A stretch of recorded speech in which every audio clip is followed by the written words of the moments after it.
তার হাজবেন্ডের রেখে দেওয়া একটি মোবাইল দিয়ে কল করতে যায়, কিন্তু মোবাইলটা আগে থেকে কোনো চার্জ ছিল না। এটা দেখে সে কান্না করতে থাকে। আর তখনই তার রুমে থাকা চার্জারটির কথা মনে পড়ে যায়। তখন সে মোবাইলের ব্যাটারি চার্জ দেওয়ার জন্য উপরের দিকে যায়, কিন্তু তখনই হঠাৎ করে শ্যাম চলে আসে। আর এটা বুঝতে পেরে সে ভয় পেয়ে সিঁড়ি থেকে নিচে পড়ে যায়। মূলত এনি চাচ্ছিল না যে শ্যাম তার পরিকল্পনা সম্পর্কে জেনে যাক, তাই সে মোবাইলের ব্যাটারিটা তার নিজের প্রাইভেট পার্টের মধ্যে লুকিয়ে রাখে। শ্যাম এসে তাকে বাইরে দেখে তাকে বেডরুমে নিয়ে গিয়ে শুইয়ে দেয়।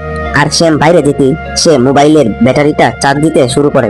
কিন্তু কিছুক্ষণ পর শ্যাম রুমে এসে তার সাথে অনেক রাগারাগি করতে শুরু করে, কারণ এতক্ষণে সে জেনে গিয়েছে যে এজমার ওষুধগুলো ছিল মূলত সেই কাজের মেয়েটা। অর্থাৎ ইনি যে এজমা এটাকে নাটক করেছে এটা শ্যাম বুঝে ফেলেছে।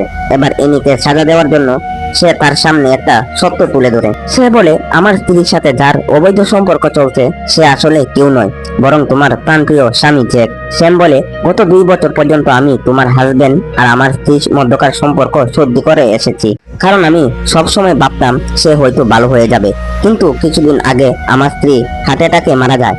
তাই বদলা নেওয়ার জন্য আমি তোমার সাথে এই একই কাজ করতে চেয়েছি যেটা শ্যাম আমার ওয়াইফের সাথে করছে। কিন্তু এইসব শুনে এনি কিছুতেই বিশ্বাস করে না। তখন শ্যাম বলে, তোমার স্বামী বাড়িতে আসলে তুমি সব সত্য জানতে পারবে।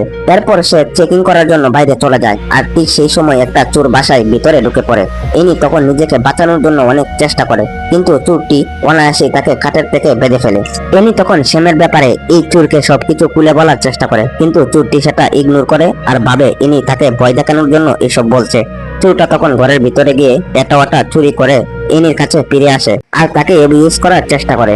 নিজেকে বাঁচানোর জন্য এনি তখন চোরটাকে কামড়ে দেয়। এতে ব্যথা পেয়ে সে পিছনের দিকে সরে যায়। আর তখনই সে শ্যামের সাথে এসে ধাক্কা খায়। এরপর শ্যাম তাকে মারতে শুরু করে আর সিগারেট দিয়ে তাকে পুড়িয়ে দিতে থাকে। আর এদিকে এনি ধীরে ধীরে তার হাতটা খুলতে শুরু করে এবং সে এক পর্যায়ে তার বাড়ির বাইরে বেরিয়ে যেতে পারে। আর তখনই ধীরে ধীরে তার চোখের জ্যোতি ফিরে আসছিল, কারণ অনেকটা সময় পেরিয়ে গেছে। তার চোখের সার্জারি করা হয়েছে। সে তখন দূরে একটি আলু দেখতে পায় এবং এই আলুর লক্ষ্য করে সে দৌড়াতে থাকে। আর তখন হঠাৎ করে সে একটি গাড়ির সাথে ধাক্কা খায়। আর সে ড্রাইভারের হাত ধরে বুঝতে পারে এটা একটা মেয়ে, কিন্তু এই গাড়ির ভিতরে আসলে শ্যাম বসা ছিল। আর সে কাজের মেয়েটার বডিটাকে কাজে লাগিয়ে এনিকে বোকা বানিয়েছে। এরপর শ্যাম এনিকে আবারও গাড়িতে উঠিয়ে বাসায় নিয়ে আসে। তারপর সে এনির সাথে খারাপ কাজ করার চেষ্টা করে, কিন্তু ইনি আবার একটা বুদ্ধি করে। সে এমন ভাব দেখায় যে এটাতে রাজি আছে, আর এতে করে যেন সে মনোযোগ অন্যদিকে চলে যায় আর সে বন্দুকটা নিতে পারে। কিন্তু তার প্ল্যান কাজ করার আগেই তার স্বামী সেখানে চলে আসে। যে তাদের একসাথে দেখে মনে করে যে তাদের দুজনের মধ্যে হয়তো এফআইআর আছে। তাই সে শ্যামকে ধাক্কা দিয়ে নিচে ফেলে দেয় এবং তাকে মারতে থাকে। আর এনির দিকে তাকিয়ে তাকে ধোঁকাবাজ বলে চিৎকার করতে শুরু করে। আর এত করে শ্যাম সুযোগ পেয়ে বন্দুক হাতে নিয়ে নেয় আর সাথে সাথে সে জ্যাকের পায়ে গুলি করে। এরপর সে জ্যাককে গান প্যান্ট রেখে তার মুখ দিয়ে স্বীকার করায় যে তার মধ্যে এবং শ্যামের স্ত্রীর মধ্যে রিলেশন ছিল। এদিকে শ্যাম যখন জ্যাককে নিয়ে ব্যস্ত, তখন ইনি চোখে আবছা আবছা দেখতে পাচ্ছিল। তাই সে তার হাত থেকে একটা রড নিয়ে এসে শ্যামকে মারতে শুরু করে, কিন্তু শ্যামের জন্য এটা যথেষ্ট ছিল না। তখন সে তার হাত থেকে রডটি কেড়ে নেয় এবং জ্যাককে মারতে থাকে। এদিকে শ্যাম তখনও জানতো না যে ইনি চোখে জ্যোতি আস্তে আস্তে ফিরে এসেছে।